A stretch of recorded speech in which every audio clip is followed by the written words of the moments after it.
taong walang pinagdadaanan. Whether what is your financial status right now, lahat meron dadaanan taas baba kasi that is the law ng polarity. Ang polarity hindi pwede magkakaroon ng takbo kung walang lakad, hindi magkakaroon ng lamig kung walang init, hindi magkakaroon ng sarap kung walang hirap.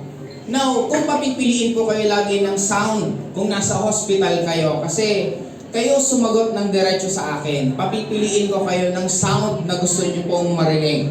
Kung nasa hospital ka, sound number 1. Toot, toot, toot, toot, toot. Sound number 2. Anong gusto niyo po? Yung may taas baba o yung diretso lang? May taas baba o diretso lang? In short, hanggang may taas baba kayo, ibig sabihin buhay pa po kayo. And habang buhay ka pa, ibig sabihin may pag-asa pa ang buhay mo.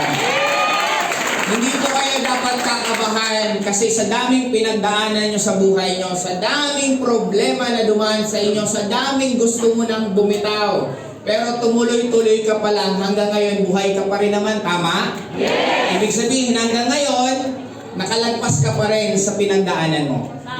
Kaya kung nasaan ka man right now, isisigurado ko po sa inyo, lalagpas ka rin dyan at lalong gaganda at gaganda ang buhay po ninyo. Tama po ba? Sabi nga, parang tirador yan eh. Hindi ka pwedeng makalayo kung hindi din malayo yung... Ano ba tawag? Yung banat ba tawag doon? Kung hindi ka ibabanat ng pagkalayo-layo, hindi ka rin makakarating na malayong malayo.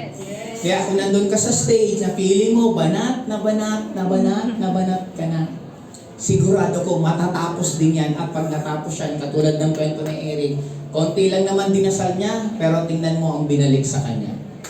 Kaya the same thing din po sa inyong lahat. Para po sa akin, ito po pinakamagiging last message ko.